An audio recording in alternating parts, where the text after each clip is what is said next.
నెల రోజులకు పైగా రాష్ట్రంలో అంగన్వాడీలు చేస్తున్న సమ్మెకు ఎట్టకేలకు తెరపడింది.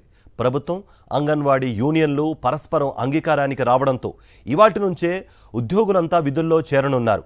మొదటి విడత చర్చల్లోనే చాలా వరకు డిమాండ్లకు ప్రభుత్వం అంగీకరించిన జీతాల పెంపుపై అంగన్వాడీ పట్టు వదలకపోవడంతోనే సమ్మె కొనసాగుతూ వచ్చింది.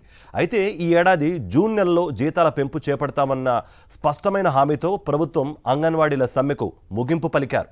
రాష్ట్రంలో అంగన్వాడీ కార్యకర్తలు, హెల్పర్ల యూనియన్ నాయకులతో ప్రభుత్వం నిర్వహించిన చర్చలు సఫలమయ్యాయి.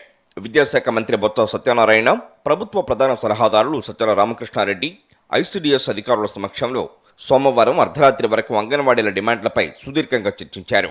సమ్మెలో భాగంగా అంగన్వాడీలు పెట్టిన 11 డిమాండ్లలో 10ంటికి అంగీకరించడంతో పాటు వాటిని అమలు చేసేందుకు కార్యాచరణ చేపట్టనున్నట్లు మంత్రి బొత్స సత్యనారాయణ తెలిపారు.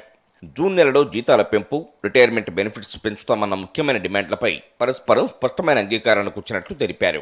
మినీ అంగన్వాడీలను అప్గ్రేడ్ చేయడానికి ప్రభుత్వం సానుకూలంగా ఉందని, అంగన్వాడీల విషయంలో ప్రభుత్వం సానుకూలంగా వ్యవహరిస్తోందని మంత్రి స్పష్టం చేశారు.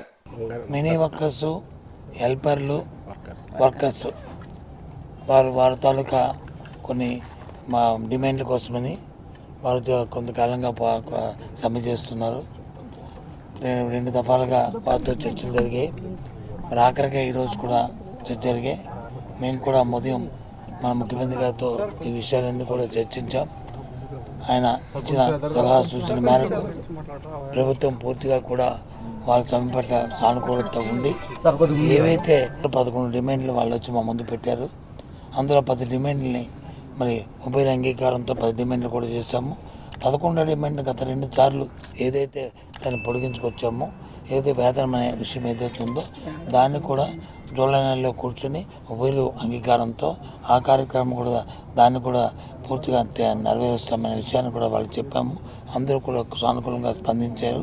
తమ డిమాండ్లపై ప్రభుత్వంతో చర్చలు సహృద్భావ వాతావరణంలో విజయవంతం అవ్వడంతో సమ్మె విరమించనున్నట్లు అంగన్వాడీ యూనియన్ నాయకులు ప్రకటించారు.